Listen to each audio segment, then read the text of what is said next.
1976లో Indian team first cricket ఆడితే ఇప్పుడు 2025లో ODI world cup champions అయినాం. అంటే ఆల్మోస్ట్ గా 49 ఇయర్స్ పట్టింది మనోళ్ళు కప్పు గెలవడానికి, విజేతలుగా నిలవడానికి, ఛాంపియన్స్ గా నిలవడానికి.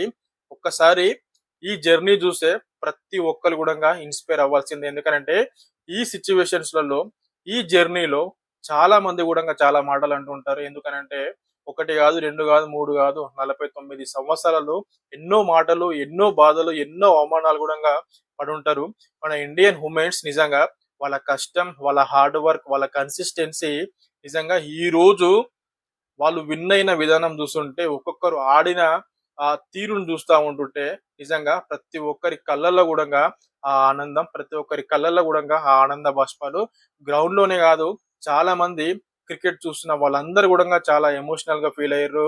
అసలు ఎమోషనల్ గా ఫీల్ అయ్యే రోజు కూడా అది. అండ్ అగైనెస్ట్ ఆపోజిషన్ అయిన సౌత్ ఆఫ్రికా కూడా వాళ్ళు ఇంకా కష్టపడుతూనే ఉన్నారు, ఇంకా హార్డ్ వర్క్ చేస్తూనే ఉన్నారు. వాళ్ళు ఫైనల్ వరకు వస్తున్నారు కానీ ఆ ఫైనల్లో గెలిచి ఛాంపియన్స్ గా అవ్వలేకపోతున్నారు. అండ్ ఇండియన్ ఉమెన్స్ ఖచ్చితంగా చాలా great. And hats up to Indian women's. And అట్లాగే సౌత్ ఆఫ్రికా కూడా మనకు చాలా ఇష్టమైన కంట్రీ కాబట్టి సౌత్ ఆఫ్రికా కూడా నెక్స్ట్ టైం ఖచ్చితంగా ఛాంపియన్స్ కావాలని ఖచ్చితంగా నేనైతే అనుకుంటున్నా భయ్య. అండ్ మీరేమనుకుంటున్నారో కామెంట్ అయితే చేయండి.